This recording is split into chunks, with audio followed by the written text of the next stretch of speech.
Muchas gracias. Y muchas gracias también a la organización por la invitación a este seminario que me parece muy interesante de poder compartir distintas perspectivas y realidades del arriendo en nuestros países. Voy a compartir la pantalla para mostrar la presentación. Me dicen si es que se puede, Yo la veo. si es que se ve ahí. ¿Lo pueden ver? ¿Sí? Bien. Comienzo entonces. Me avisan si hay cualquier problema técnico o si hay que hacer volver atrás o cualquier cosa por ese estilo.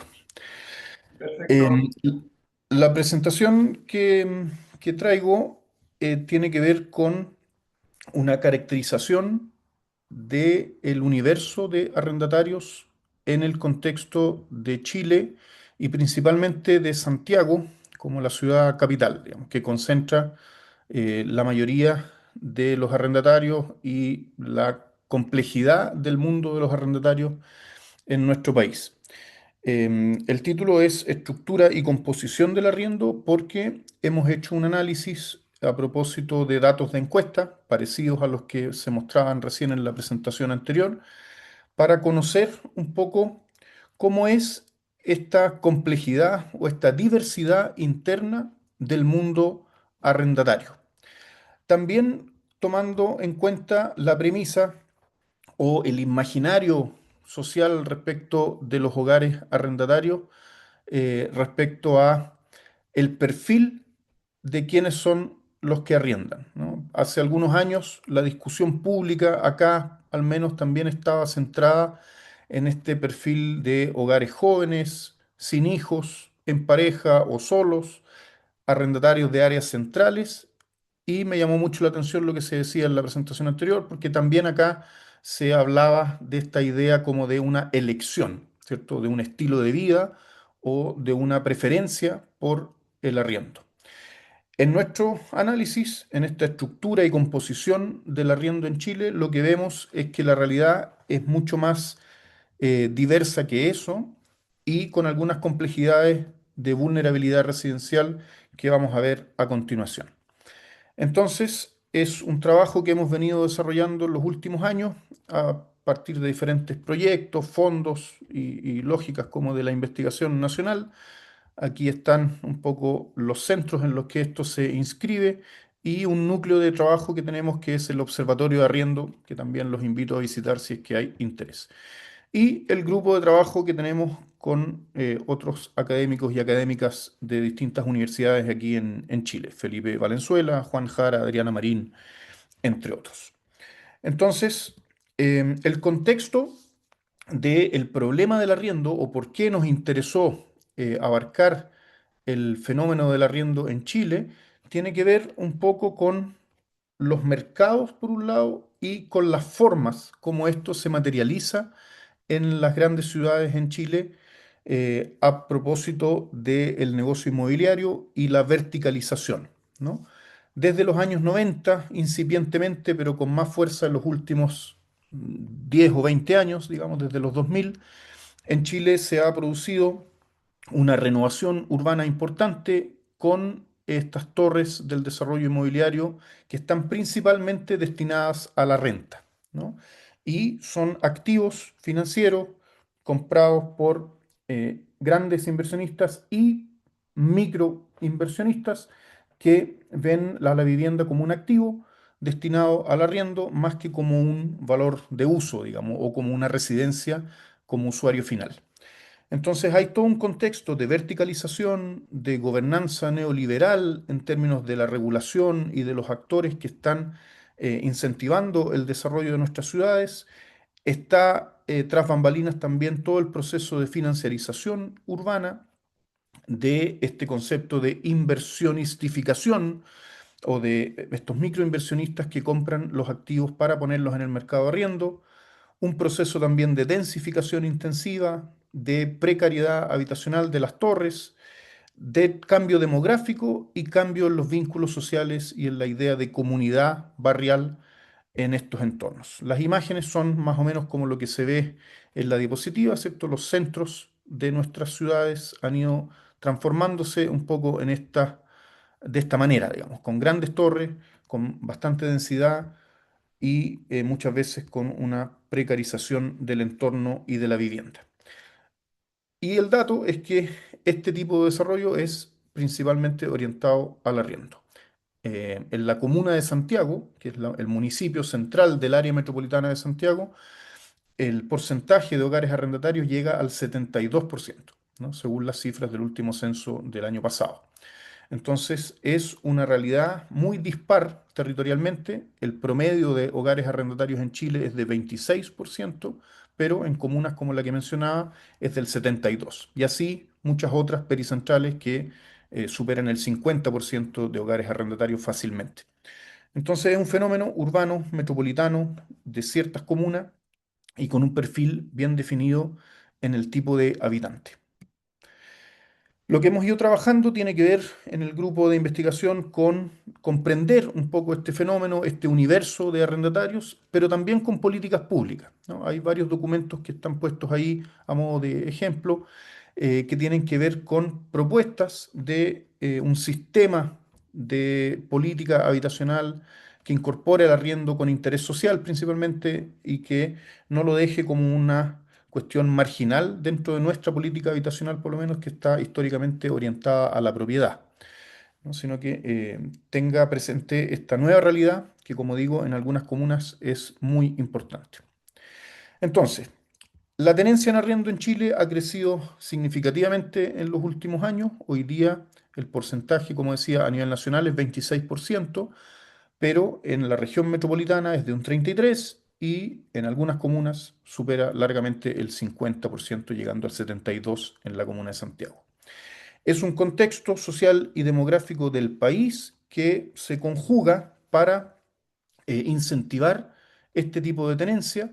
Hay una baja natalidad, hay un aumento de los hogares unipersonales, hay un aumento o un envejecimiento de la población y aumento de los hogares adultos mayores, entre otros variables, digamos, que van transformando sociodemográficamente a los hogares y por lo tanto presionando hacia el incremento de los hogares arrendatarios.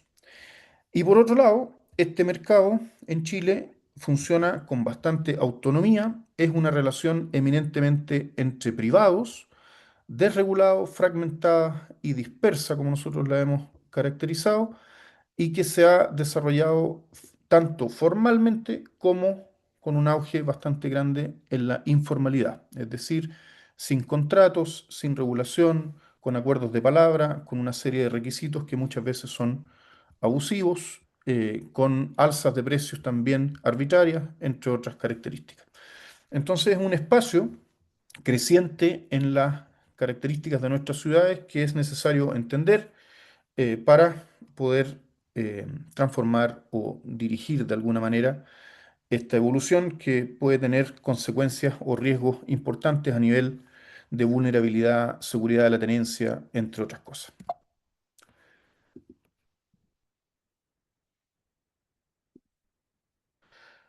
Entonces, una primera aproximación que nosotros hicimos a este universo de arrendatarios tenía que ver con poder entender la diversidad que implicaba este crecimiento tan grande en el porcentaje de arrendatarios, ¿no? Si bien en el promedio, ¿no? En este promedio general de las áreas metropolitanas o del país, se corroboraba un poco la idea de hogares arrendatarios en áreas centrales, principalmente en departamentos en torres en altura y con algún perfil sociodemográfico típico.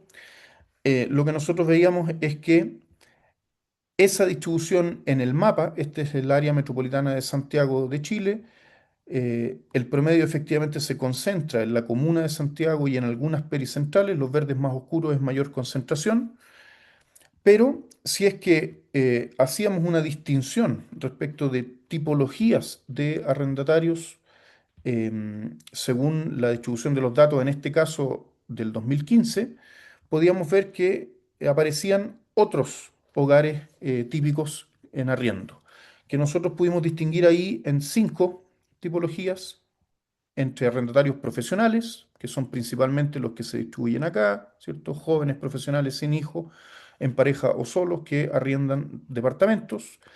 También se distinguió una tipología de arrendatarios migrantes, una tipología de hogares en pobreza con menores, una de sectores medios y una de adultos mayores, ¿no? Esos cinco grupos se distinguen, ¿no?, como un grupo particular dentro del universo de arrendatarios y pesan bastante diferentemente en el universo total. Por ejemplo, los hogares en pobreza con menores son el 24% de los arrendatarios, los sectores medios el 29%, los adultos mayores el 11% y así. Entonces, lo que teníamos como inercia en el imaginario o en la opinión pública sobre quienes arriendan constituye básicamente el primer grupo de arrendatarios profesionales, que es un cuarto de todo el universo al año 2015. Y por otro lado, la geografía de esta distribución también es muy distinta en términos de su localización en el área metropolitana de Santiago. Si el promedio se distribuye así, y va corroborando un poco esta imagen típica de los arrendatarios, vemos que eh, la distribución por grupo es muy diferente.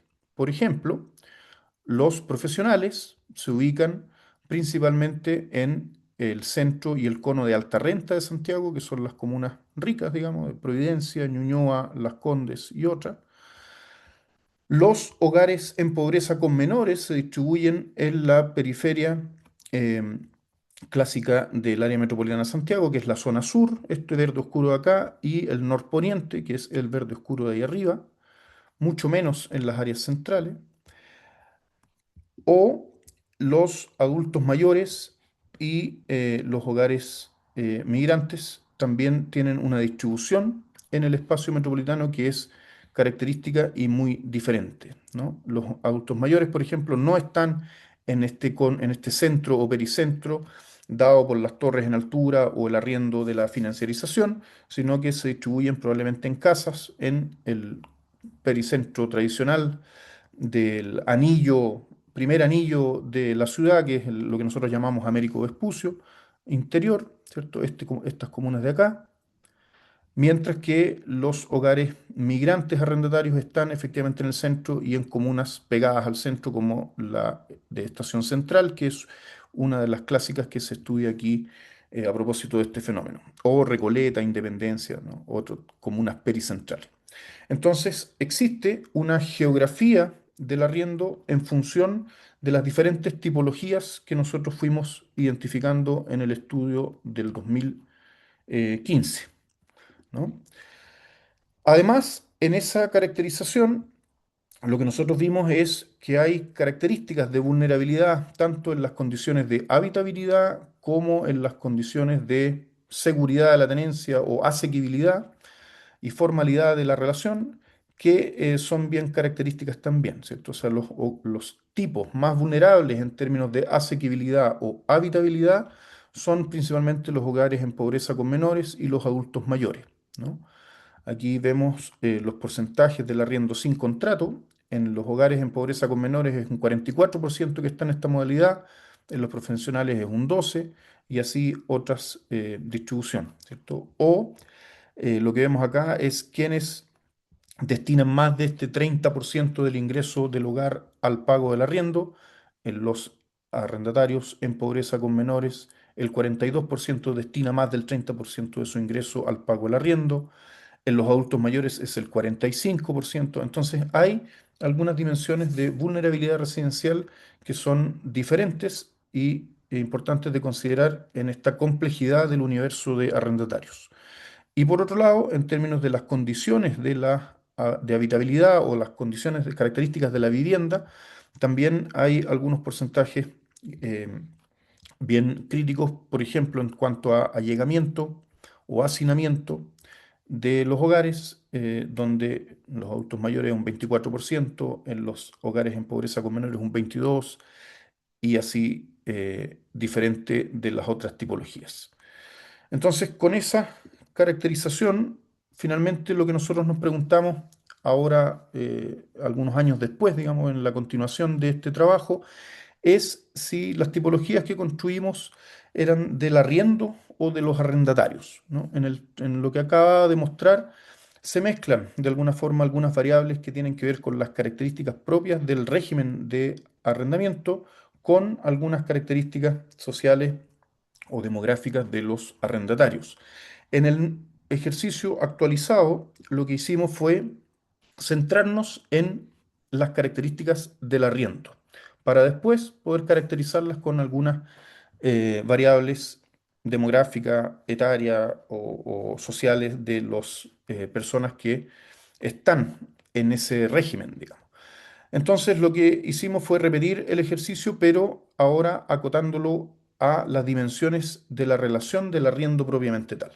Por lo tanto, ahí encontramos cuatro características que son asequibilidad, por un lado, este porcentaje de los ingresos del hogar destinados al pago de la vivienda; habitabilidad, entendidas como tipología de la vivienda, materialidad, hacinamiento y allegamiento; formalización, que es si existe o no existe un contrato escrito en esta relación de arrendador-arrendatario; y características del entorno, pensando en que la localización en la ciudad es muy importante para entender también las características de este régimen o de este tipo de vivienda en cuanto a acceso a servicios, tiempo de traslado, problemas socioambientales, entre otras cosas. Entonces, con esas cuatro nuevas dimensiones asociadas específicamente a las características del arriendo, lo que nosotros hicimos fue volver a construir tipologías para conocer la estructura de este universo. Aquí están las variables más específicas que constituyen cada una de esas dimensiones.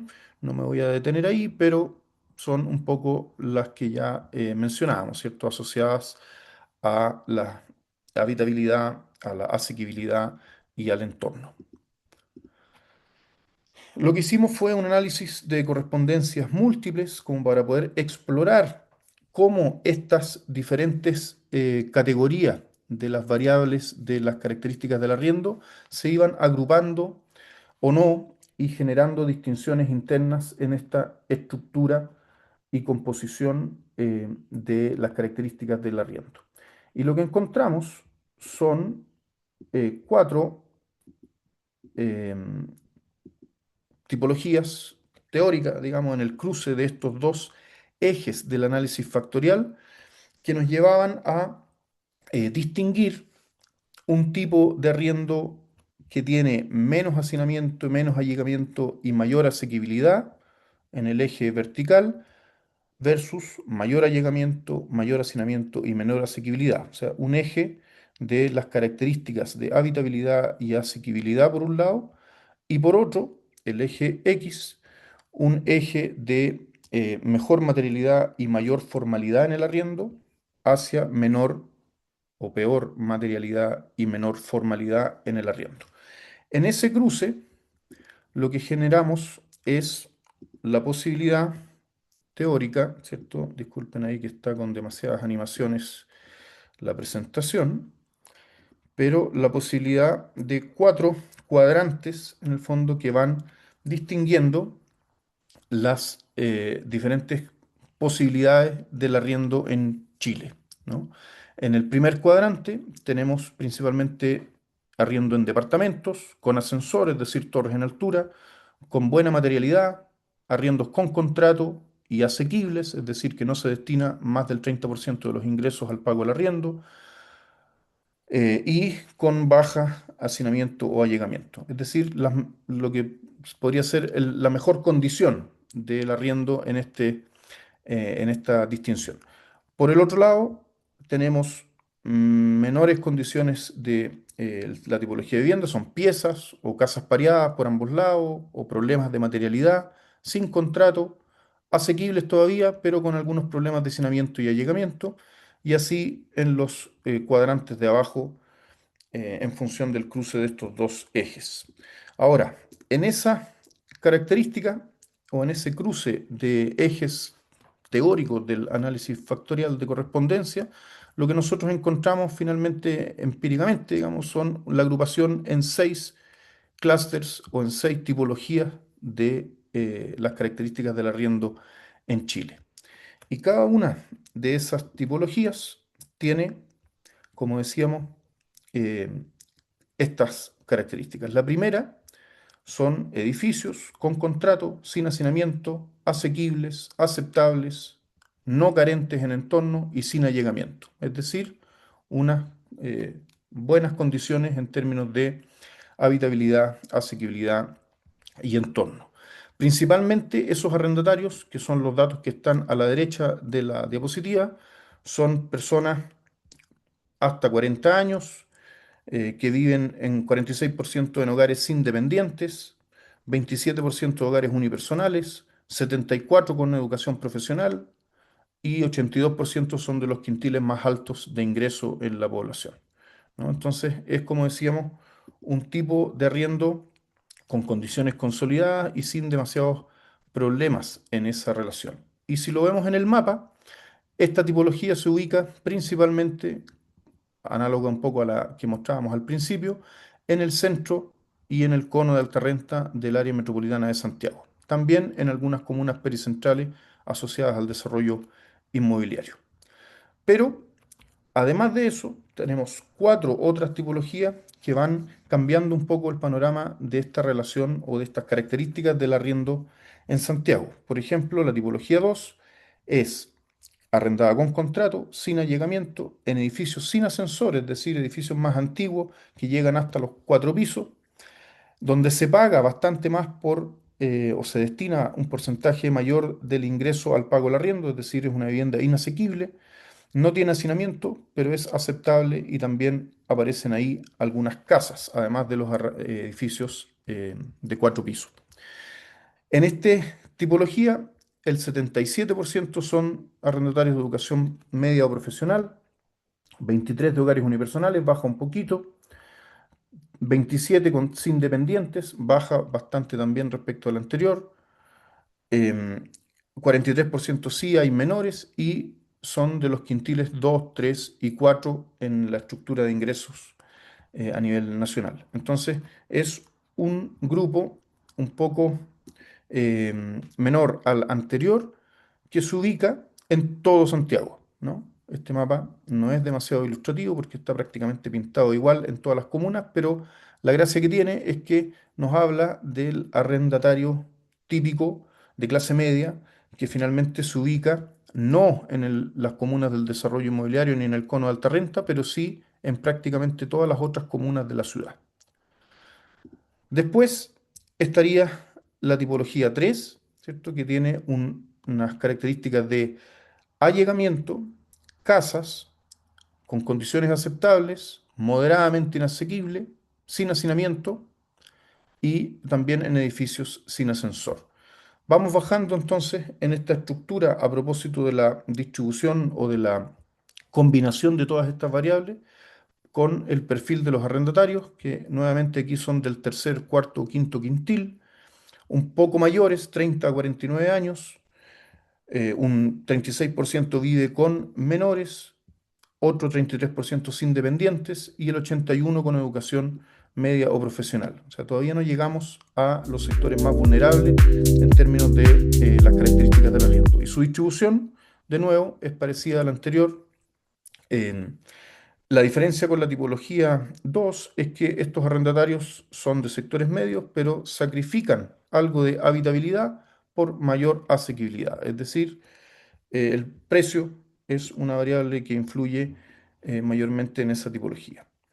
Y después empiezan a aparecer las tipologías un poco más problemáticas en términos de que no tienen contrato, la vivienda no es aceptable, son casas aisladas o pareadas, si bien no tienen hacinamiento, sí son carentes en entorno, son inasequibles o moderadamente inasequibles. Aquí ya se trata de hogares donde la jefatura de hogar es con educación básica o media, una distribución de hogares unipersonales o sin dependientes, más o menos del 20 y algo por ciento, 43% con menores, y ya se trata de arrendatarios del primero, segundo o tercer quintil. Su distribución en el territorio empieza a concentrarse en las comunas más periféricas, tanto del norte como de la zona sur del área metropolitana. Y nuevamente están prácticamente ausentes en el cono de alta renta o en las zonas del desarrollo inmobiliario en altura y de la financiarización urbana. Después, la tipología 5 es con hacinamiento en edificios en altura, con contrato, con allegamiento y en condiciones aceptables. De nuevo, quintiles 2 y 3 con 39 años o menos, o sea, personas jóvenes, personas que viven con menores y principalmente aquí 87% de arrendatarios migrantes. Y son personas con educación media o técnica superior. La distribución en el mapa nos da algunas comunas pericentrales típicas de la migración reciente en Santiago, y finalmente eso lo llamamos como la tipología de arrendatarios migrantes con algunos problemas de habitabilidad. Este es el arriendo en las torres de desarrollo reciente en los centros de Santiago. Y finalmente, la tipología 6 son arrendatarios de los primeros quintiles en términos de ingreso, con educación básica o media, es decir, no profesional, menores de 50 años. La mayor cantidad de esos hogares tiene menores al interior. Hay presencia importante de migrantes y, como decía, corresponden a los primeros quintiles de la población. Y su ubicación es en el área pericentral tradicional de Santiago, con alguna concentración en las comunas de Loprado, Recoleta, que son como típicas comunas de la zona norte de la capital. Pero también es importante esta ausencia en el cono de alta renta del área metropolitana y su menor presencia en las áreas centrales. Entonces, finalmente lo que queremos mostrar con estos mapas y estas tipologías, tanto generales como de las características propiamente tal del arriendo, es que el universo de esta composición de 26% a nivel nacional es mucho más compleja, no se puede estandarizar, tampoco responde a un imaginario o a un perfil típico que pueda estar en la opinión pública o en la discusión general, sino que tiene que ver con diferentes características, con diferentes tipologías, con diferentes perfiles de arrendatarios que tienen condiciones de arrendamiento muy distintas también entre sí, con mayor o menor vulnerabilidad en cuanto a la relación con el arrendador, la existencia o no de contrato, las condiciones de la vivienda y las condiciones también del entorno. Entonces, la diversidad interna de esta forma de tenencia creciente en el caso de Chile es algo que hace falta todavía investigar y también, como decían en la presentación anterior, comprender sus trayectorias, sus expectativas, hacia dónde van. Nosotros hemos denominado esto muchas veces en algunas tipologías como arriendo crónico o transitoriedad permanente, ¿no? En el sentido de que el arriendo ya no es un paso o un peldaño hacia la propiedad o una forma de tenencia en un cierto tramo de edad o en un cierto momento del ciclo familiar, sino que se está transformando en una situación bastante permanente de los hogares que hay que revisar y hacerse cargo desde las políticas públicas. Además, estas características, en cuanto ya más específicamente a las tipologías, nos sirven como una variable independiente, digamos, para evaluar otras formas de nuestro desarrollo urbano en términos de cohesión barrial, por ejemplo, sociabilidad, solidaridad, construcción de comunidades urbanas, que son procesos que también hemos visto que se van transformando y que pueden tener que ver con estas características de la tenencia. Y por último, el desafío que nosotros vemos acá en términos de políticas públicas, de poder focalizar o integrar la tenencia en arriendo a el desafío de la política habitacional en Chile. En este momento nosotros contamos con un instrumento que es el que aparece ahí como DS52, Decreto Supremo 52, que es un subsidio al arriendo, que si bien se ha ido complejizando y tiene algunas focalizaciones a los adultos mayores, otras a parejas jóvenes y cosas por el estilo, es insuficiente en el marco general del Ministerio de Vivienda y Urbanismo dada la magnitud del fenómeno. Entonces nosotros hemos empujado un poco o hecho propuestas en función de que la magnitud del crecimiento de la tenencia en arriendo se refleje también en la diversificación de instrumentos y de generación de oferta para un grupo de arrendatarios que, como decía, de transitorio se han transformado en permanente. Eso es. Muchas gracias por su atención. Espero que hayan escuchado bien y se haya visto bien las láminas.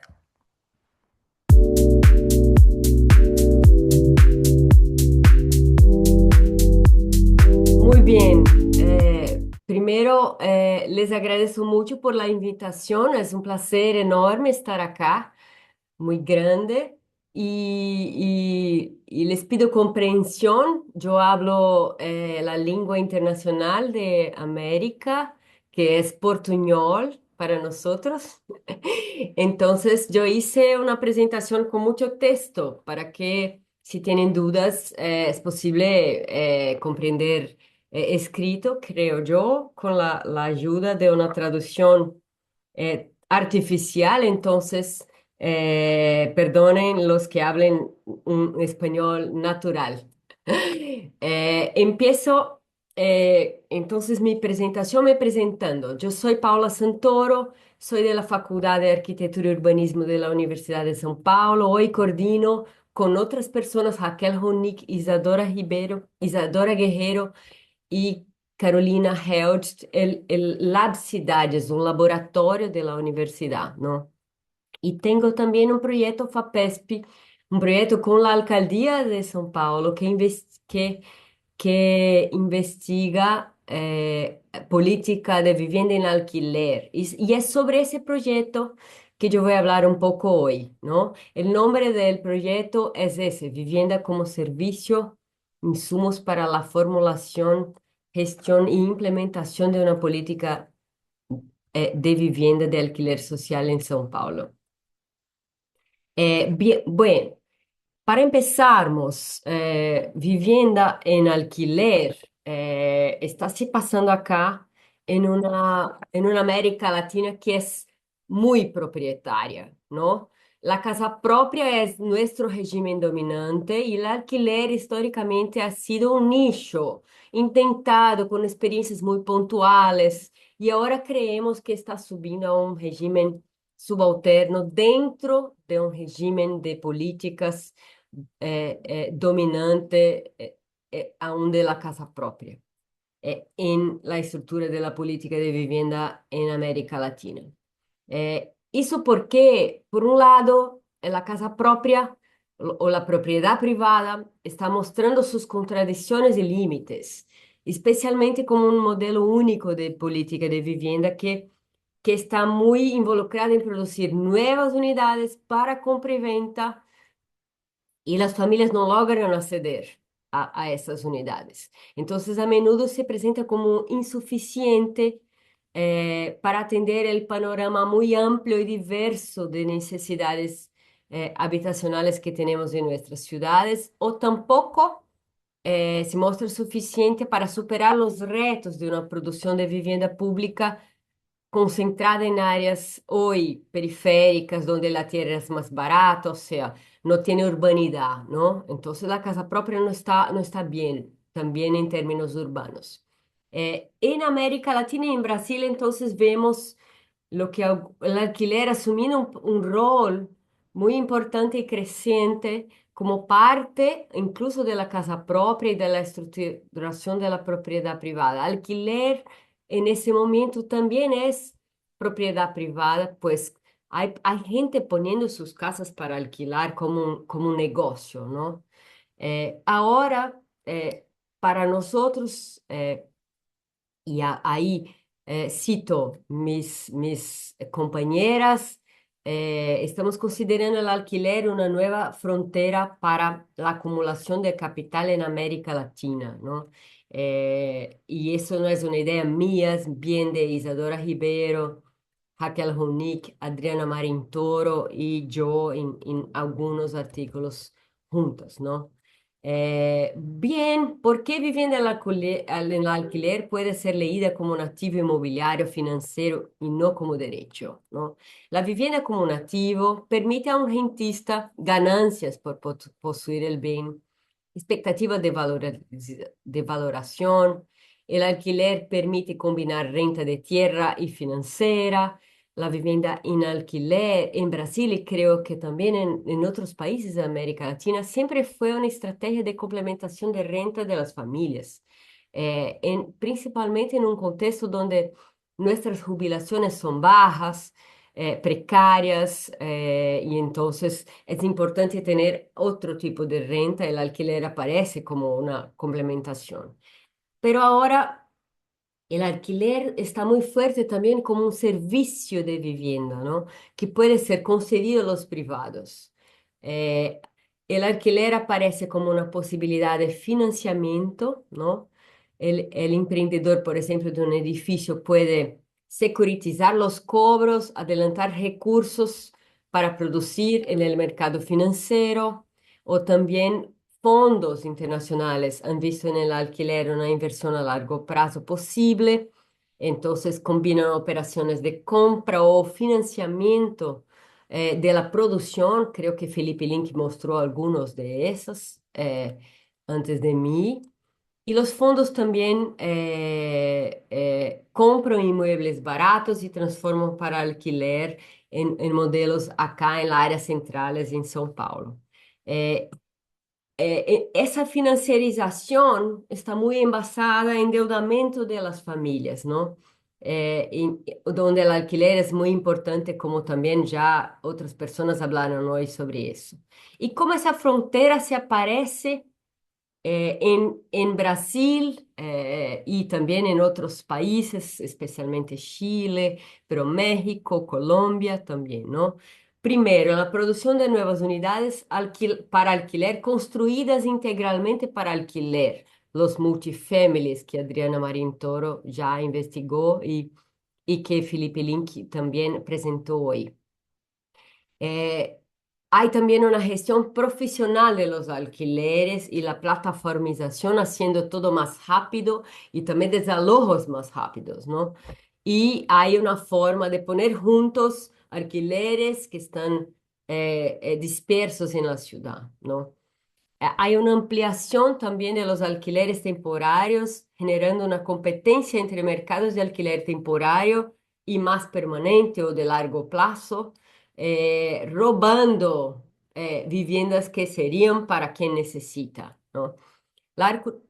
Hay también una articulación de las políticas de compra con el alquiler en el modelo de leasing, que está muy fuerte por ejemplo, en Reino Unido. Y el alquiler también aparece en São Paulo, especialmente cuando el stock de unidades producidas por el mercado para compra y venta no logró vender, entonces mientras no venden, ponen en alquiler por un tiempo. O sea, esa nueva frontera para la acumulación de capital está en el mercado formal, como yo estoy diciendo, pero también está en el informal.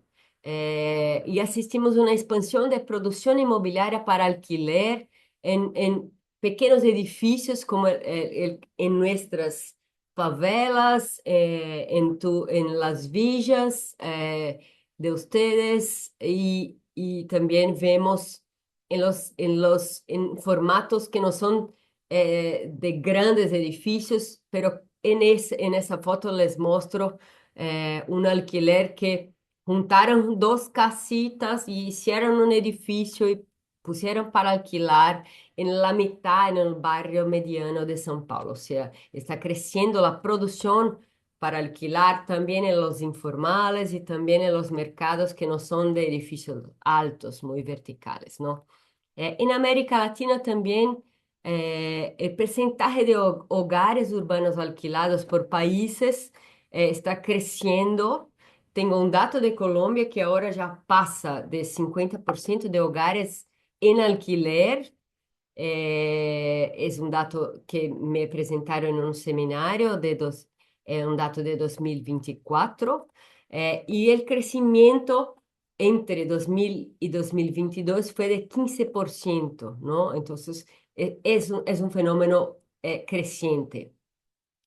Personas alquilando también corresponden a 20% de la población brasileña. eh, eh, y, y así como vemos, estamos recuperando en ese cuadro los datos de alquiler que tenemos en los años 50 en Brasil, ¿no? Pero eso no significa que el alquiler es accesible. Hay una carga excesiva de las familias que gastan más de que ganan, que deberían gastar 30% de su renta familiar y gastan más de eso con alquiler. Es el componente de las necesidades de vivienda que más crece en el país, representaba en 2022 52% del total, o sea, es lo que más afecta a nuestras familias brasileñas y también es un modo más flexible alquilar para públicos específicos que tienen dificultades en comprar, pero también jóvenes, ancianos, los más vulnerables, los que están en situación de transición. O sea, es un modelo que debe tener atención de los gobiernos como algo constante, ¿no? Siempre tenemos personas en situaciones de transición donde el alquiler es importante. Y cuando miramos los gobiernos, tenemos que mirar siempre porque cuando hablamos de vivienda, ningún sistema financiero de vivienda prescinde de la acción del Estado, ¿no? Y cuando empezamos la investigación en Brasil, pensábamos en una modalidad de política de vivienda en alquiler, pero encontramos todas esas que están mirando y voy a pasar por ellas muy rápidamente. Eh, que encontramos algo mucho más amplio y eso creo que es una colaboración que nuestra investigación puede dar a todos los gobiernos, ¿no? Que debamos pensar el alquiler no solo como una modalidad, pero un conjunto de modalidades, ¿no? Entonces, para hablar muy rápidamente sobre las modalidades de arreglos de políticas de alquiler en el mundo y Brasil, y principalmente en Brasil, empiezo con la regulación del alquiler. De verdad, Brasil tiene una regulación de la relación del alquiler, o sea, una regla que dice el tiempo que un contrato de alquiler tiene que tener el mínimo, quién hace qué, ¿no? Quién alquila y los inquilinos, o sea, las responsabilidades.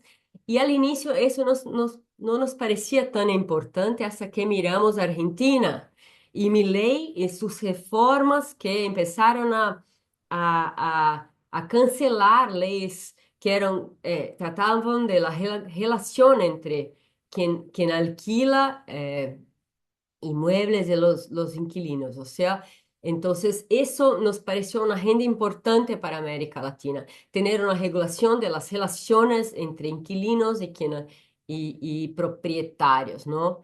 Eh, pero también tuvimos en Brasil en los años 40 una regulación de congelamiento de alquiler.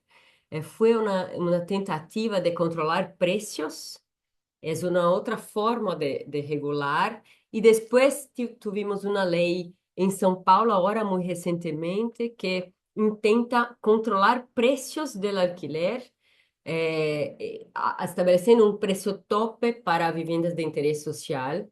Pero de verdad una forma muy compleja de controlar, no consideramos una buena regulación, ¿no?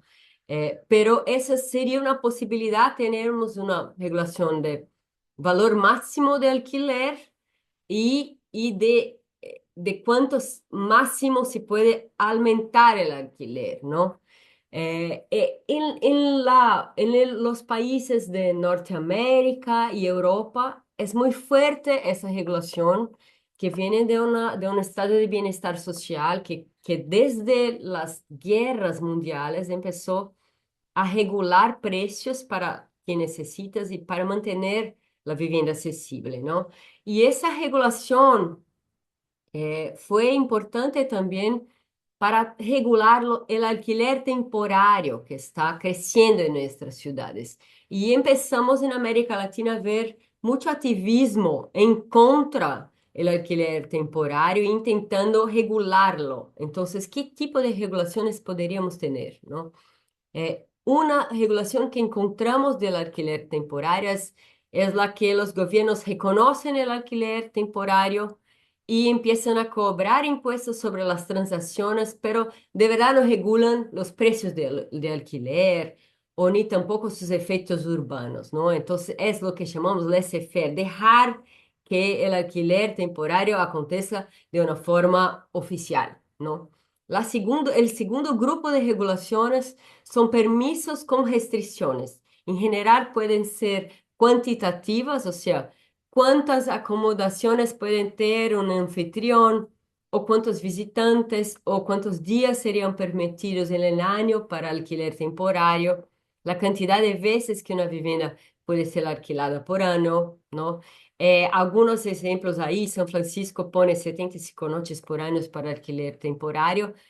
Con eso, quien quiere alquilar, termina alquilando para algo más permanente, ¿no? De más largo plazo, que queda más interesante, ¿no? También podemos tener permisos con restricciones de densidad que limitan el número de unidades para alquiler en ciertos barrios. La idea es que, por ejemplo, las plataformas y el alquiler temporario es muy concentrado en determinadas áreas urbanas de nuestras ciudades. Y incluso por eso controlar cuántas viviendas entran en ese mercado sería muy importante para que no roben, ¿no? Viviendas más permanentes y más accesibles para quien necesita de viviendas. Hay también restricciones cualitativas de tipo de acomodación y requisitos específicos que tiene una regulación, por ejemplo, no sé si saben, tuvimos un desastre ambiental en el litoral de nuestro estado de São Paulo, en Brasil, y muchas de las unidades eran de viviendas en alquiler temporario y que no tenían señales contra humo, no sé si mi portuñol está correcto, contra fumaza, ¿no? Entonces podrían tener evitado cosas y eso son las restricciones cualitativas. Y hay también casos de prohibición, un otro grupo de prohibición total del alquiler temporario. Barcelona está eliminando gradualmente, Berlín prohibió luego y después restringió un poco. Nueva York permite, si el propietario está en casa, en el inmueble cuando está alquilado y solo alquiler de cuartos, o sea, ¿cómo es cuarto en español? Creo que dormitorios, ¿no? Eh, y quería contarles que tenemos una plataforma ahora con parceros de México, de Argentina y de Colombia y otros países. Estamos intentando hacer un proyecto colaborativo de mapeo sobre los impactos de los alquileres temporarios y también quién está en contra y qué colectivos encontramos, ¿no? Y ahora ya tenemos 18, puse acá el link para ustedes si quieren visitar. Se llama Observatorio Global de Alquileres Temporarios, OGAT, ¿no? Y también, entonces, hablé un poco de regulación, ahora voy a hablar de auxilio alquiler, que llamamos, que es una beca de alquiler, ustedes llaman por veces, que no sería de verdad una política de vivienda, sería un auxilio financiero mensual temporario que requiere una renovación constante, que puede ser usado por el beneficiario, pero no hay ningún vínculo con la locación de inmueble o con una vivienda o con un control del gobierno por sobre la calidad de vivienda que está siendo la respuesta de vivienda con ese auxilio, ¿no? Entonces puede conservar la precariedad puede se dar en inmuebles sin control del poder público, desvinculados de un programa. E é muito utilizado, não? Em Brasil, já chegamos em 55% de nossas cidades usando esse, que chamam de política de viviendas, e nós estamos chamando de antipolítica, não? É mais uma política de transferência de renda ou de assistência social que inflam os preços em los mercados informales, onde também crescem, não? E são usados muito nas negociações bajo en los procesos de desalojos forzosos. Y está muy de moda con una respuesta para el cambio climático. O sea, nuestras ciudades, nosotros acreditamos que tienen que pensar en el cambio climático como algo que va a pasar, no sabemos cuándo, no sabemos cuánta gente, aún tenemos estudios, ¿no? Pero una política de vivienda debería tener un parque de inmuebles público y privado para responder rápidamente si hay un acidente fruto del cambio climático, un accidente ambiental o un desalojo forzoso, ¿no? Pero con viviendas un poco más cuidadas, un poco más definitivas, en condiciones de vivienda, ¿no? De vivir. Y entonces eso es una crítica que tenemos a ese auxilio como política, ¿no? En São Paulo tenemos hoy 30.000 familias en ese auxilio, o sea, la precariedad es muy rápida y crece, es casi la mayor política de vivienda que tenemos, tanto en São Paulo como en Río de Janeiro, dos grandes ciudades de Brasil.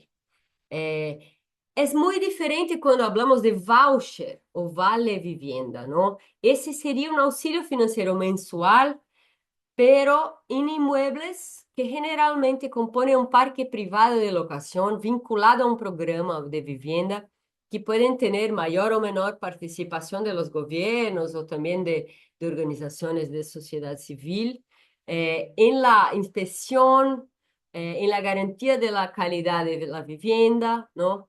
Y ese es un modelo muy conocido en la literatura urbana por el caso norteamericano en los Estados Unidos, que tiene dos tipos de voucher. Uno basados en inquilinos, que permite que los beneficiarios elijan una unidad calificada, o en proyectos, o sea, un edificio todo puede tener vouchers, entonces se va y alquilan en edificios específicos. Esos números son muy largos y son la mayor política de vivienda federal en los Estados Unidos. Llegan a 2,7 millones de vouchers basados en inquilinos, o sea, es una política, pero es una política que tiene control en las municipalidades, o sea, el gobierno federal da los vouchers y los municipios tienen una política de vivienda de locación en parque público o privado, donde esos vouchers pueden ser utilizados, ¿no? Entonces, hay una relación entre vouchers y locación, que yo voy a hablar un poco. En Brasil tenemos dos casos, en Campo Grande y Mato Grosso do Sul, está errado, es MS, y en Recife, Pernambuco, que están empezando con vouchers, pero aún tienen muy pocos casos, como 80 unidades o algo así. ¿Qué es la locación social entonces? Que sería la combinación que muchas veces es hecha con los vouchers. La locación sería la destinación de un stock de inmuebles públicos o privados por el Estado para la vivienda de la población de baja renta en alquiler, sin que haya entonces la transferencia de la propiedad del inmueble al beneficiario, pero con pago de alquiler que puede o no ser subsidiado y puede incluso ser totalmente subsidiado, ¿no? Tenemos locación social en parque público con gestión pública, en parque privado con gestión pública, en parque público con gestión en parcerías público-privadas, locación en gestión compartida con empresas y con sociedad civil. O sea, hay muchas modalidades encontradas, ¿no? El parque público, con gestión pública más conocido es el caso de São Paulo. Tenemos casi 1.000 viviendas. Y es un programa más largo, desde 2002. Tuve un apoyo del BID para eso y tiene una presión muy larga para que las unidades en alquiler sean vendidas a los propietarios, o sea, que se desvinculen algunos emprendimientos.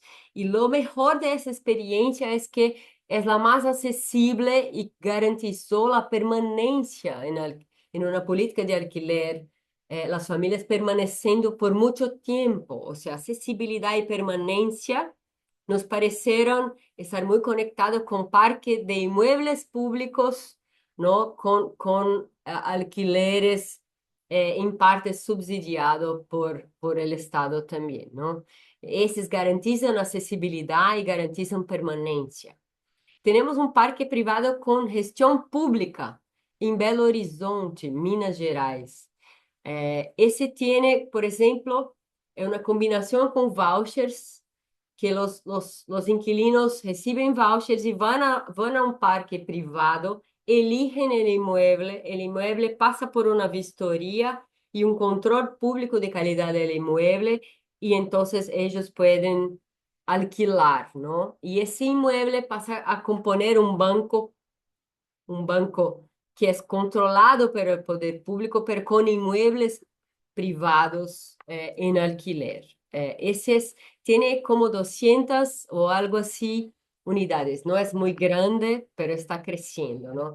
Ese es un ejemplo que es muy usado, que es del programa de locación pública en parque público en São Paulo, que es una vivienda para idosos, para mayores, ¿no? Es un ejemplo muy lindo y muy de público que tiene un enfoque para tener una idea de qué cara tiene, ¿no? Ese proyecto. Y tengo más 5 minutos. Tem locação em parque privado, em Campo Grande. La alcaldía, por exemplo, contratou imobiliárias locales. Não sei se o nome, a tradução está buena. São instituições privadas que alquilam imóveis no mercado privado. O governo contratou essas imobiliárias que fazem uma puente entre un alquiler pago por la alcaldía y los beneficiarios. Y hay también un proyecto de parcería público-privada que está siendo construido en Recife y está muy de moda a parcería pública-privada en Brasil, es una pena, un proyecto que en general es caro y tiene que garantizar plata por 20 a 25 años de los gobiernos, pero está siendo dibujada por el gobierno brasileño en Campo Grande, en Recife, en Santo André, en São José dos Campos y Maceió. Hay también un deseo de una gestión compartida con organizaciones de la sociedad civil. Hay una en Brasil, que es el caso del Fundo FICA, que de verdad no es un fundo, es una ONG, que está haciendo vivienda para población de calle, en situación de calle. Y hay también casos internacionales, ¿no? De instituciones que son las Housing Associations en Reino Unido y también los Community Land Trusts en los Estados Unidos, que por veces también alquilan, pero tienen propiedad compartida. No es de verdad una propiedad privada tradicional con un propietario, pero con más de un propietario, por veces cooperativadas, ¿no?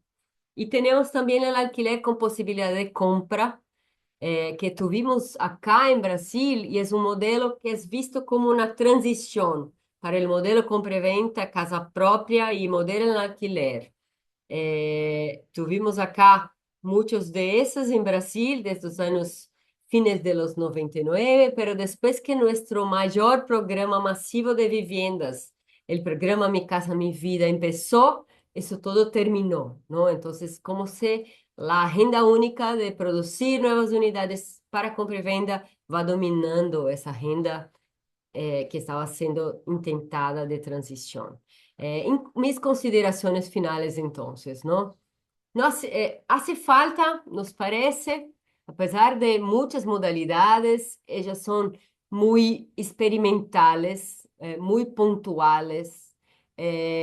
Ou seja, alquileres, uma política un nicho, pero que empieza ahora a crecer, ¿no? Pero hace falta una estrategia política para vivienda en alquiler que trate a la vivienda como derecho y no como mercancía.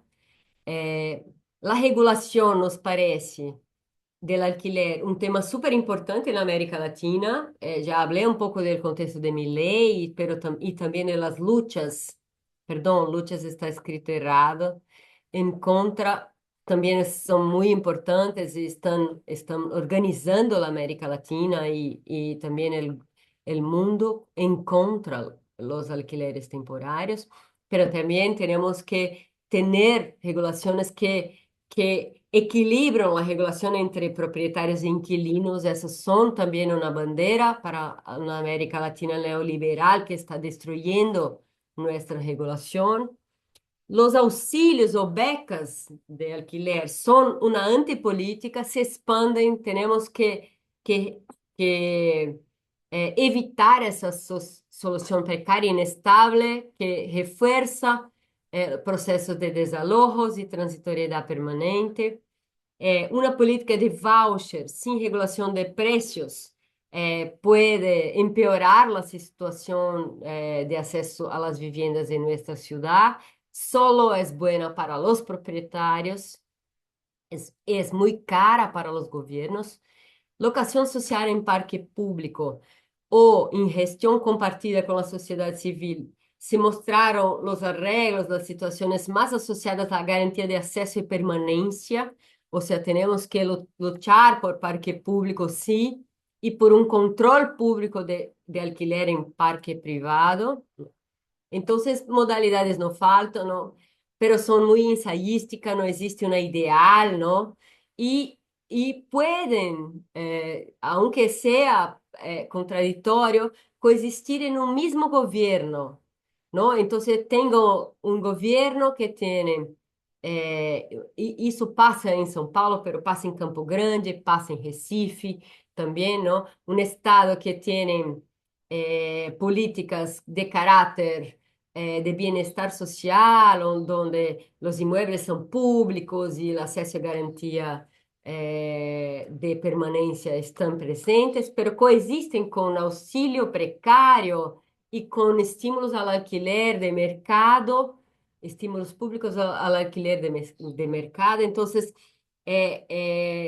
parece que tenemos tanto políticas de estados de excepción constantes, coexistindo com um Estado provedor que não se desmonta, e um Estado concedente neoliberal que quer o mercado involucrado no alquiler, também no mesmo governo, ¿no? Isso é muito importante em nossa investigação, como que queremos mirar, não é algo de um Estado neoliberal solo. Hay una constancia de esas políticas en muchos modelos de Estado, entonces estamos llamando de modalidades del Estado, ¿no? Porque es un Estado en proceso, un Estado en transformación, donde quedan cosas del pasado, llegan las nuevas y hay permanencias y novedades, ¿no?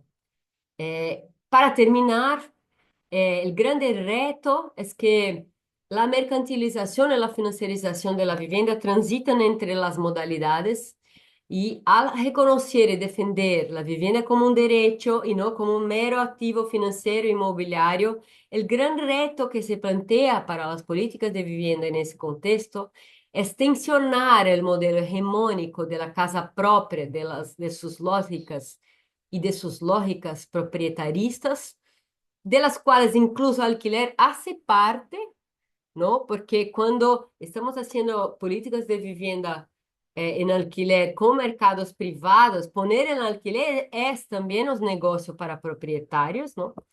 Eh, entonces tenemos que tensionar ese modelo en favor de una vivienda desmercantilizada y accesible, ¿no? Que idealmente sea posible y tenga la moradía y la vida en el centro y no la mercancía.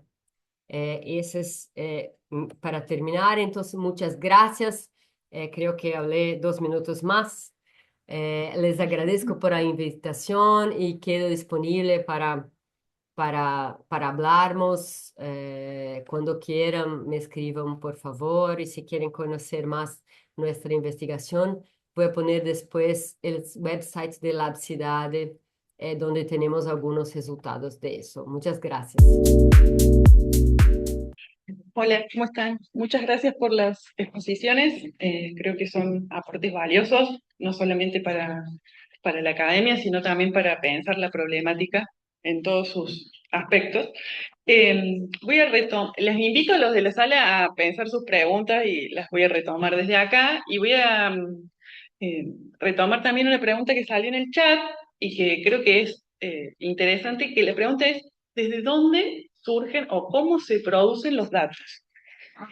Un poco para preguntar también a la red PEBA de de dónde sale la posibilidad de hacer una encuesta, ¿sí? Porque la pregunta del chat hablaba de la falta de datos oficiales en esta problemática, y tanto en el trabajo de Felipe como el de Paula se nota un trabajo intenso con información actualizada, y quería preguntarle y extender la pregunta del chat para saber cómo se construye esa información, desde qué fuentes, si hay fuentes oficiales, si hay datos oficiales acerca del problema, o cómo ustedes desde sus propios proyectos construyen esa información.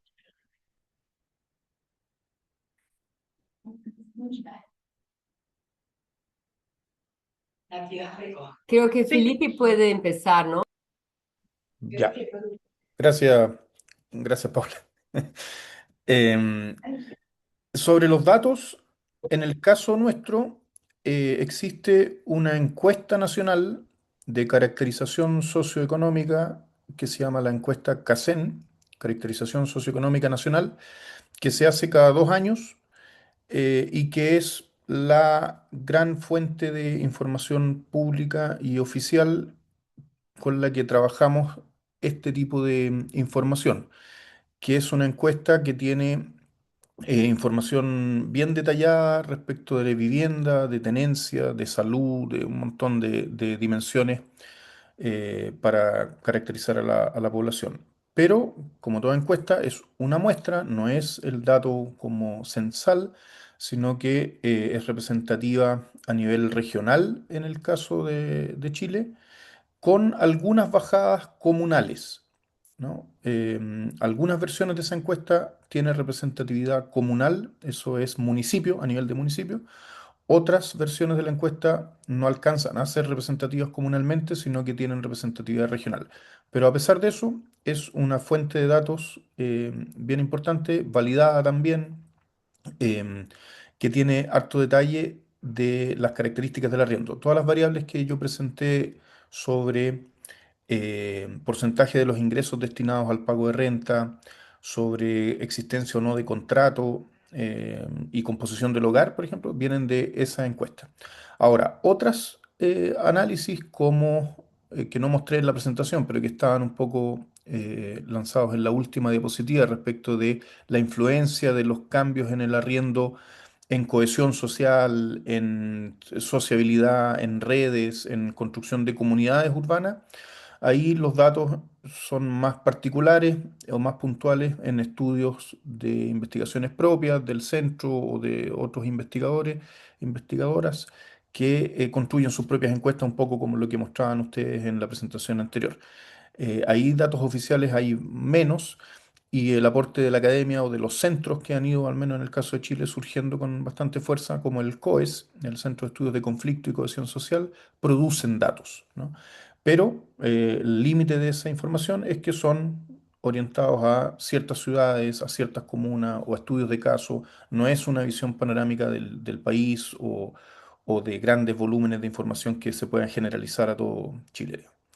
Así es como nosotros hemos ido trabajando. Y otros estudios más cualitativos, ya como para profundizar en otros aspectos, pero que tienen los límites de esos datos, digamos, de esa posibilidad de generalizar.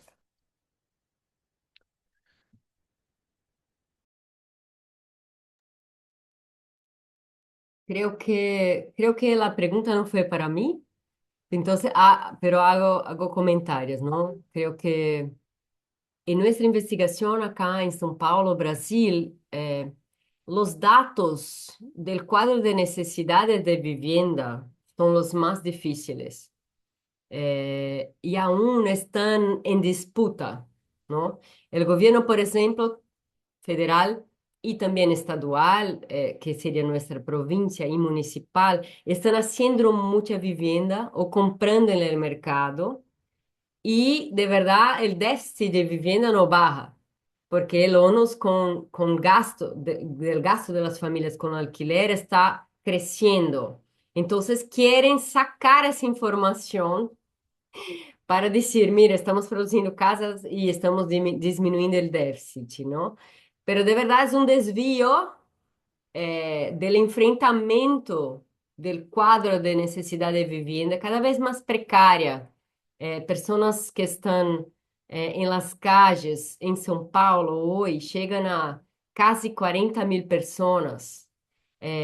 Personas que salen de cárceles, de situaciones de orfandad, situaciones de violencia de género y de onos, mucho gasto con el alquiler, son los que están más necesitados de política de vivienda. Para tener una idea, en Brasil son casi las familias con rentas entre 0 y 1 salario mensual, salario mínimo mensual, o sea, muy pobres que casi no tienen renta o no tienen, son casi 80% de nuestro déficit, o sea, es para esos que tenemos que dibujar políticas, no para comprar viviendas en el mercado para una clase media que puede comprarla o puede alquilarla, ¿no? Entonces, creo que esos son datos que están en disputa, por eso tampoco no tenemos, y por eso la investigación que Felipe Link nos muestra de comprender cómo son quién alquila, cómo alquila, quién necesita, y eso es súper importante para quedar claro un poco el perfil de las personas que no están comprando casas y están afuera de la política central, ¿no? Muchas gracias. ¿Puedo Ahora, perdón, ¿puedo sí, decir algo más? sí, por favor. Sí. No, es que una cosa que me faltó decir, pero que yo creo que es importante para que no quede una imagen como que hay un panorama de datos oficiales que refleja toda la realidad. Porque en Chile también hay un grupo muy importante que está fuera de ese tipo de información. Por ejemplo, el alquiler de piezas, ¿no? La subdivisión de predios, sobre todo para población migrante, en las áreas centrales de las ciudades, eso está escondido a cualquier fuente de información oficial. Es muy difícil de acceder a ese segmento porque en los censos o en las encuestas oficiales lo que se registra ahí es la vivienda principal. Lo que pasa en el predio con subdivisión informal y arriendo de pieza queda escondido. Ese es un grupo que es bien importante en las grandes ciudades y que no hay mucha información. Y el otro es el crecimiento de los asentamientos informales, lo que acá llamamos campamentos, que también es invisible un poco al levantamiento de datos oficiales y nosotros construimos datos más particularmente o se hacen algunos catastros por ciertas ONG, aquí hay una bien famosa que se llama Techo Chile, pero que finalmente son grupos de los más vulnerables que hablaba Paula, que quedan fuera o invisibles a los números oficiales, por decirlo así. Eso. Clarísimo. Muchas gracias. ¿Se escucha? Sí, bien. Eh, bueno, yo después les hago una pregunta al final. Hola, hola. Ahora bien. Bueno, voy a seguir con las preguntas del público acá presente y al final yo tengo otra pregunta. Eh, para ambos, un poco la pregunta va orientada a las características de la oferta de vivienda en alquiler. Si ustedes tienen relevamiento, conocen quiénes ofrecen qué tipo de vivienda y cómo se relevan o monitorea esa oferta. Yo perdí el inicio. Si puede hablar un poco más despacio, le agradezco. Sí, está orientada la pregunta acerca de la oferta de la vivienda, ¿sí? ¿Quiénes ofrecen la vivienda para alquilar? Y si hay algún tipo de relevamiento o monitoreo de esa oferta, de ese ofrecimiento de vivienda.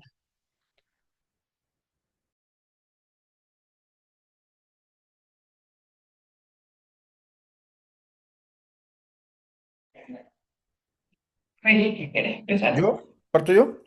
¿Sí? Ya, disculpen, son como las intermitencias del Zoom, pero parto yo, no hay problema. Em, Gracias por la pregunta. Sobre la oferta de vivienda, yo diría que hay diferentes mercados y por lo tanto diferentes calidad y cantidad de información respecto de esa oferta. La que más circula o la que es más fácil como de catastrar y de saber quiénes son los que están ofertando vivienda es la, en el caso nuestro al menos, asociada al desarrollo inmobiliario, a las torres en altura y a los nuevos proyectos, digamos, o la renovación de las áreas centrales que yo mostraba un poco en las fotografías del inicio.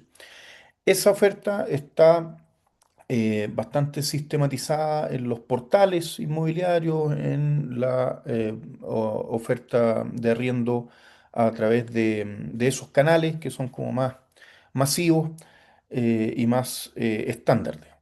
Ahora, el problema de esa oferta es que está localizada solamente en algunas comunas, se orienta al mercado privado y hay un montón de otra vivienda que no circula por ahí, que es la de una escala más local, en comunas más pobres, más pericentrales, de arriendo de casas o de piezas. Esa oferta hay muy poca información, ¿no? Es muy difícil saber sistemáticamente cómo es, quiénes son los oferentes, cuáles son las características, entre otras cosas.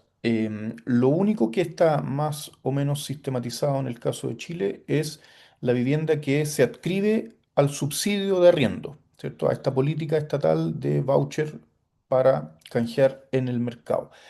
Es así porque tienen que registrarse en el Ministerio de la Vivienda y en el fondo completar cierta información y quedan como en un catastro.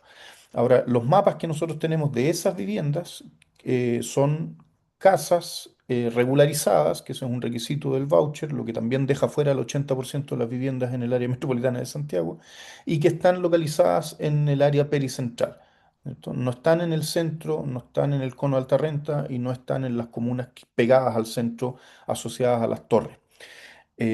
Y por otra parte está el arriendo de piezas, que ese, como decíamos, es mucho más informal y no hay mucha información respecto de esa oferta. Ahora, oferta pública en el caso de Chile es prácticamente inexistente. Chile, como ustedes saben, tiene este experimento neoliberal bastante consolidado y el Estado no tiene vivienda pública. Hay algunos casos muy puntuales en ciertas comunas que han ido tratando de generar oferta pública combinando una serie de instrumentos, pero es un armado extremadamente complejo y por lo tanto el Estado se dedica, en el caso de la política habitacional chilena, a subsidiar, ¿cierto? La lógica del voucher para canjearlo en el mercado. Eso hay un montón de evidencia que en el caso de la propiedad muestra dificultades y en el caso del arriendo se replican más o menos las mismas problemas que tiene el voucher en el mercado. Entonces, dentro de el primer segmento, que es el de la torre, los departamentos y el desarrollo más nuevo de las áreas centrales, sí podemos distinguir ciertos oferentes entre estos microinversionistas que llamábamos al principio, que son personas particulares que teniendo un excedente compran más de una unidad y ahí hay microinversionistas que tienen una, dos o tres unidades hasta otros que tienen 50, digamos, ¿no? O sea, hay también una variedad importante de personas naturales que compran vivienda para destinarla al arriendo. Y por otra parte, los oferentes más corporativos, que Paula mencionaba a propósito del estudio de los multifamily, que también han crecido de manera importante en el caso de Chile. Pasamos de tener 10 proyectos hace 15 años atrás a 250 proyectos multifamily en Santiago hoy día, que se han ido expandiendo por toda la ciudad. Y eso es otra lógica de la oferta y creemos que es lo que va a seguir creciendo con fuerza en el futuro. Entonces, en términos de oferta, podríamos distinguir entre pública y privada. Pública en Chile prácticamente no hay, es generalmente el mercado privado, y dentro del mercado privado hay formal e informal, casas y departamentos, ¿no? Eso es lo que en síntesis a lo mejor podría decir sobre la oferta. Bien, ahí voy a hacer una asociación con una pregunta más, que era si ustedes dentro del proyecto estaban interesados o han avanzado en armar estas tipologías de características de la oferta o de agentes de la oferta.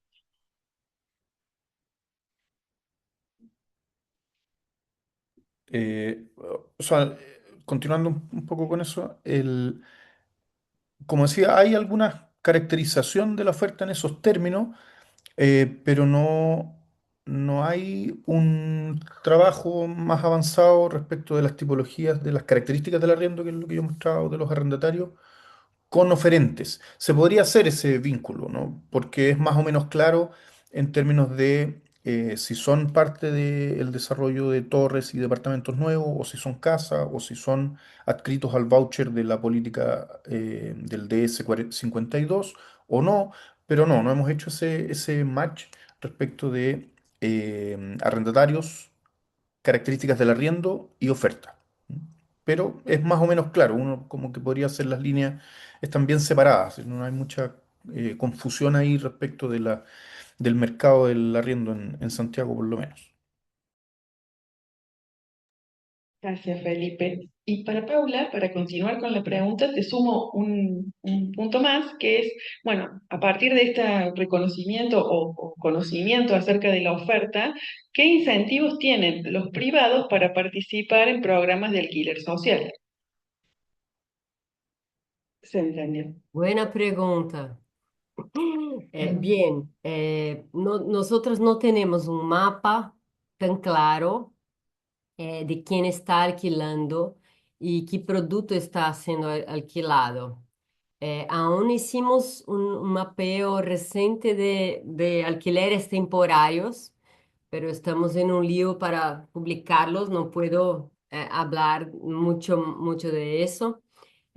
Pero de verdad, los alquileres temporarios están muy concentrados en áreas donde tenemos hospitales, universidades y turismo en general, o sea, áreas más valorizadas y más centrales.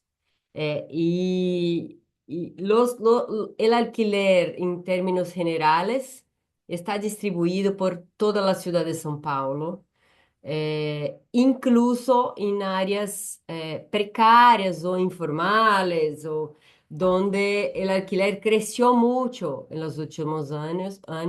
Pueden ver en investigaciones de Pedro Abramo, que es un tipo que circula mucho en América Latina, que hizo una investigación comparada y está viendo un crecimiento muy alto en las áreas informales, especialmente las que vivieron desalojos.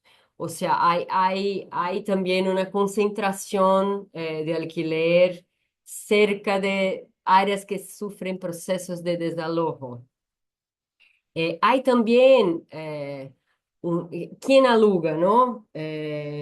Y monitorar las ofertas. Hay una creciente utilización de plataformas digitales donde las familias que tenían alquiler como renta, por ejemplo, yo, no sé, una tía que tiene una casa y pone para alquilar y controlaba ella ese alquiler. Ahora ponen una plataforma, entonces enxergamos una posibilidad de ver quién está alquilando, mirando para las plataformas, porque estamos muy adherentes a ellas. Son también formas fáciles de diseminar el alquiler, entonces las personas están accediendo a ese servicio. Y está aún bien concentrado en pocas plataformas en São Paulo.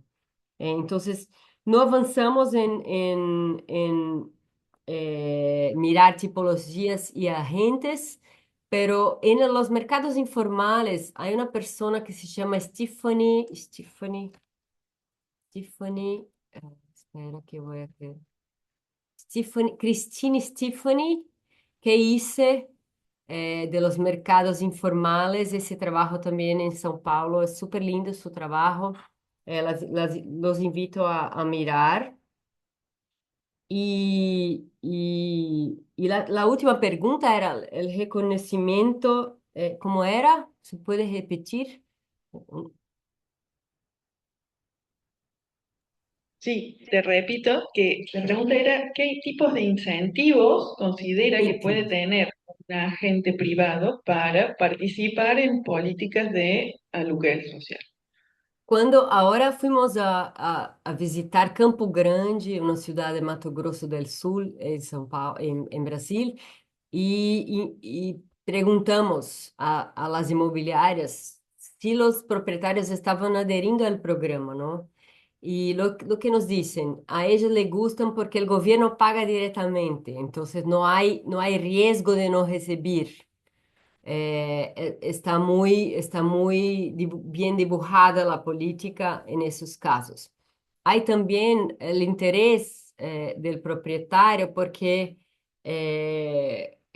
para él hay como un compromiso, aunque abstrato, ni siempre en los contratos, de control de pago cuando es parcialmente Estado, parcialmente inquilino. Y si el inquilino no paga, tiene el gobierno también como un parcero en los desalojos por no pago. Y el gobierno está dando también, está haciendo un fondo garantizador, o sea, si las familias, si el gobierno paga su parte, las familias no pagan la parte de las familias, el gobierno puede pagarlas. Entonces, cuando hay una oscilación de renta de la familia, estar involucrado en el gobierno les parecía una buena posibilidad. Los riesgos de ese modelo es que algunos propietarios ya alquilaban hace mucho para las familias, no querían poner el alquiler en una inmobiliaria que no fuera la que ya estaban, entonces ni siempre tienen una adherencia, porque cuando ponen sus inmuebles en una inmobiliaria para alquilar, tienen que pagar los servicios de la inmobiliaria.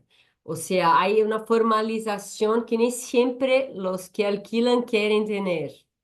Pero ahora está muy fuerte, que tendremos ahora en Brasil una reforma de impuestos, donde están empezando a cruzar informaciones de quién alquila y quién pone inmuebles para alquilar, o sea, no pagar impuestos y alquilar informalmente será más difícil. Entonces, es posible que los propietarios tengan una adherencia para eso. Y creo que un incentivo, desafortunadamente, para los propietarios es el alquiler temporario, porque pagan más, entonces ese es el problema y eso hace que el alquiler temporario robe viviendas que queremos bien ubicadas, en áreas valorizadas y que se tornan más caras, haciendo que el ônus excesivo quede más alto, ¿no? Creo que ese es el panorama. Muchas gracias. Sigo con una pregunta para Felipe y luego una más para Paula. Felipe, esto va en relación a la construcción de las tipologías del arriendo, ¿sí? Hay como dos consultas que tienen que ver con qué significan las expresiones, quizá tiene que ver con diferencias de interpretación cultural, las expresiones hogares sin allegamiento y hogares sin dependientes, y por otro lado, en la dimensión de asequibilidad, si se toma el valor del precio de la renta o el precio del alquiler.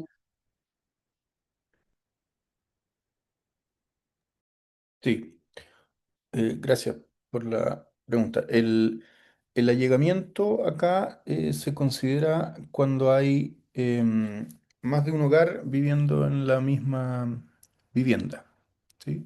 Es decir, cuando hay más de un núcleo familiar o más de la definición de hogar cuando no se comparte el presupuesto para alimentación, ¿no? O sea, como cuando hay más de un hogar viviendo en la misma vivienda se considera un hogar allegado. ¿no? Y eso fue un problema bien importante en los años 80 y 90, el allegamiento en Chile, que fue el que construyó parte importante del déficit histórico, déficit habitacional histórico en Chile. Entonces, claro, es un concepto específico que está en las políticas sociales en Chile y que se mide de determinada manera en esta encuesta que hacen. Eh, pero en síntesis es un indicador que nosotros ocupamos de vulnerabilidad residencial para mezclarlo con las otras variables que quisimos poner en las características de la relación esta de arrendamiento. Y lo de los dependientes es si es que son hogares en los que hay menores, ¿cierto? Niños o personas mayores con algún tipo de dificultad que requiera cuidado. Digamos. Eso también es un indicador que construye esta encuesta CACEN para ponderar, en el fondo, hogares que tienen algunas dificultades en relación a personas que necesitan cuidado. Esa es un poco la lógica de las personas dependientes en el hogar. Em, y había una tercera cosa, ¿no? Sí, una más que era sobre la dimensión de asequibilidad y Ah, si sí, claro. tenía incluido en eso el valor, el precio del alquiler. Sí, la asequibilidad la calculamos con el ingreso total del hogar respecto del precio del arriendo de esa vivienda. Y ahí estableciendo ese umbral del 30%, que en muchos de los casos es mucho más que el 30%. No sé muy bien por qué se estandarizó el 30% para hablar de más o menos asequibilidad, pero es como que se ocupa. En los datos nuestros es bastante mayor al 30% del ingreso del hogar. Ahora, el ingreso del hogar también tiene diferencias en cómo se puede calcular, ¿no? Porque una cosa es calcular el ingreso total del hogar de todos los integrantes, el ingreso autónomo, es decir, restando transferencias directas del Estado o subsidios o cosas así, o solamente el ingreso del jefe de hogar. Bueno, ahí depende un poco la manera del cálculo, qué porcentaje da en su relación con el precio del arriendo. Nosotros lo calculamos como ingreso total del hogar, ¿no? Es decir, el aporte de todos los miembros que generan algún tipo de ingreso y que participan de esa vivienda y el costo del arriendo. Em, Eso con respecto a la asequibilidad. Entonces, eh, esa distribución la dividimos en tramos de inasequible, asequible, moderadamente inasequible, moderadamente asequible, ¿no? Está como cortado la distribución en cuatro, digamos. Pero eso también se podría hacer dicotómico, poner sí o no, o en otra forma de corte para el análisis, digamos. Pero en síntesis se trata de la proporción del ingreso total del hogar respecto del precio del alquiler, que ese sí está considerado. Muy claro, muchas gracias. Y Paula, la última que tengo por acá y después hago un pequeño llamado. Vos contaste una serie de medidas regulatorias, ¿sí? Que podrían funcionar para el control del alquiler. Y la pregunta es, ¿cuáles consideras que garantizan la vivienda como derecho?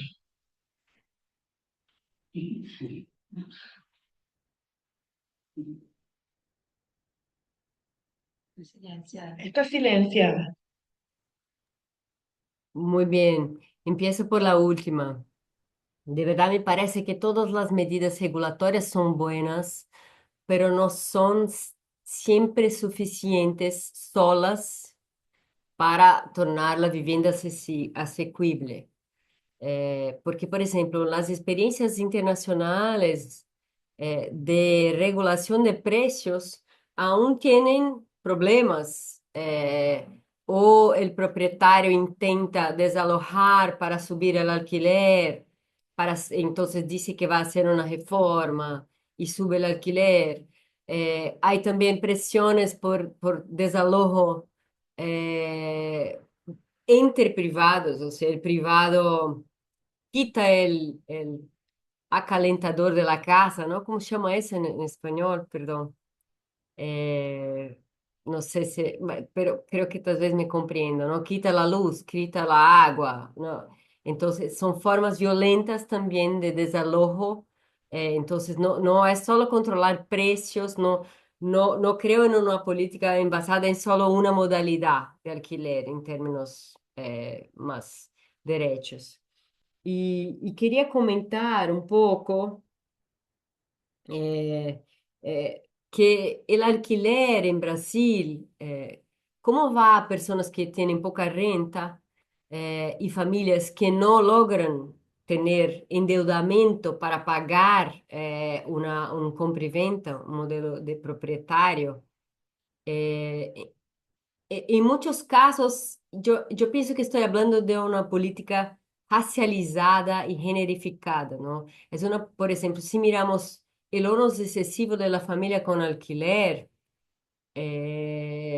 son los negros que pagan más caro y que tienen mayor renta para vivir en una casa. Son las mujeres negras, ¿no? Las más afectadas, o son mujeres solas, mães solas, que llaman mujer y hijos, ¿no? Los modelos que tienen mayor onus excesivo con alquiler en Brasil. O sea, cuando estamos pensando en intentar controlar, estamos mirando a ese público, un público racializado y generificado. Estoy usando, podría usar también indígenas, no solo negros, ¿no? Pero tenemos pocos datos sobre eso.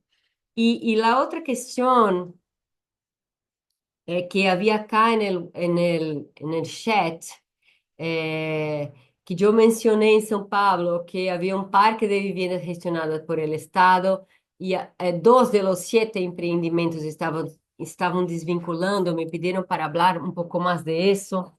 Y creo que el grande reto de las políticas de vivienda en Latinoamérica es el mantenimiento en el tiempo. Aunque sean viviendas que fueron vendidas a un privado, entonces están en modelo propietario, los gobiernos siguen haciendo reformas, haciendo mejoras, porque quedan viejas y las familias no tienen condición de mantenerlas. Y eso es muy fuerte cuando hablamos de vivienda, de política de vivienda en el alquiler, los gobiernos están reclamando de las dificultades de mantener las viviendas bien, ellos mismos haciendo la gestión de la vivienda y del edificio, ¿no? Entonces, por eso fuimos a mirar modelos de gestión compartida, ¿no? Porque es posible superar ese reto y es una de las excusas del gobierno de São Paulo para decir no quiero controlar en dos empreendimentos. Otro problema de esos dos empreendimentos es que fueron resultados de grandes desalojos que pusieron mucha gente en el mismo emprendimiento, la idea de gueto, de guetificación, ¿no? Entonces, una otra frente crítica para una política de alquiler era hacerla de forma más distribuida en el territorio y no concentrada en grandes emprendimientos de alquiler.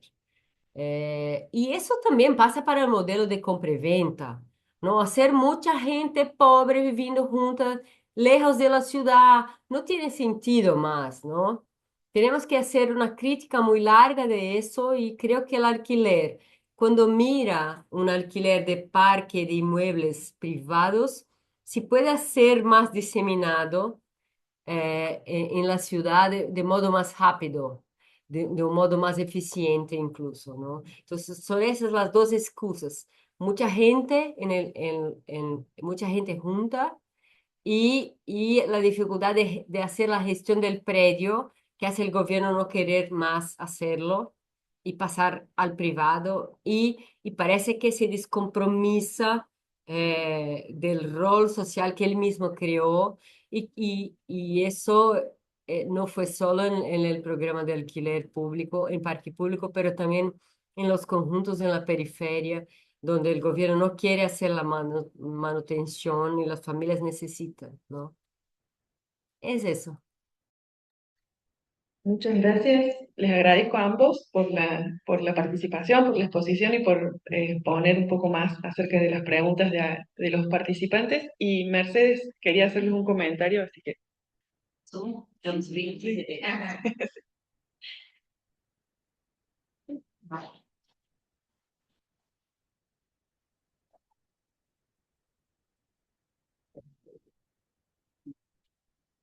Bueno, gracias Paula y Felipe.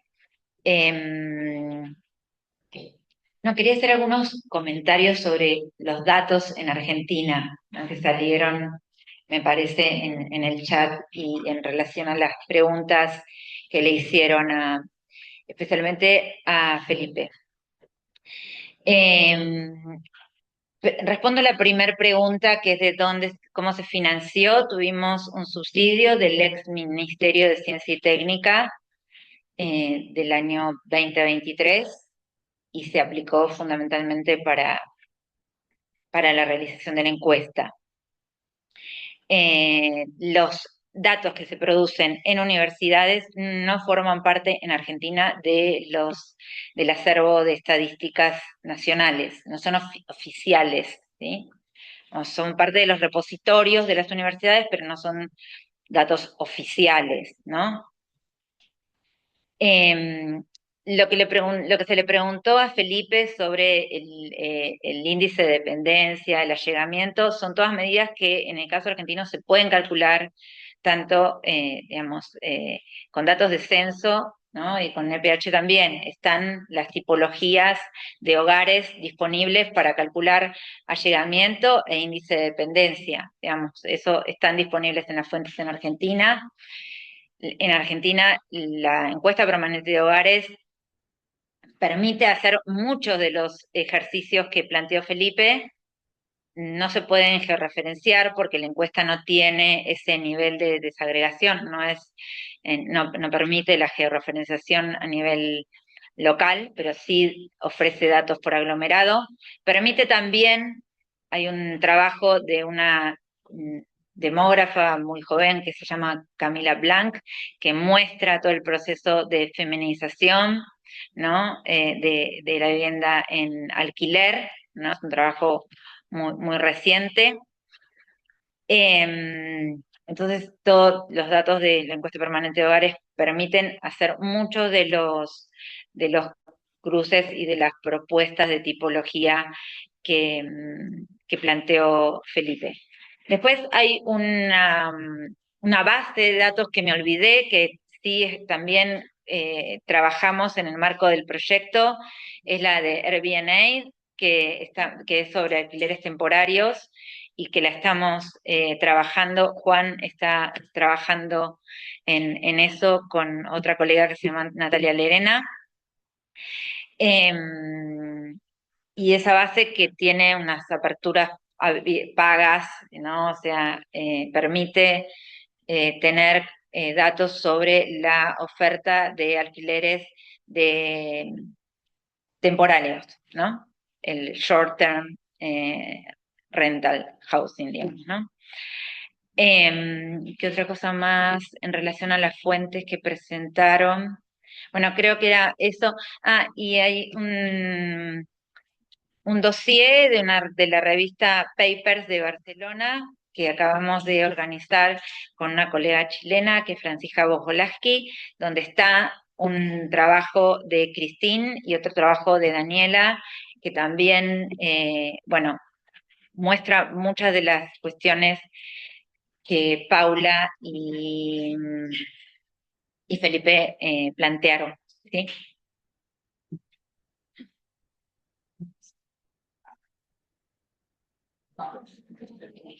Bueno, desde acá, eh, preguntarles si quieren hacer algún otro comentario y saludarlos y agradecerles por la excelente predisposición para participar de este seminario y contar cómo han trabajado en Chile y cuál es la situación en Chile y en Brasil. Así que, bueno, muchas gracias. Si quieren hacer algún comentario.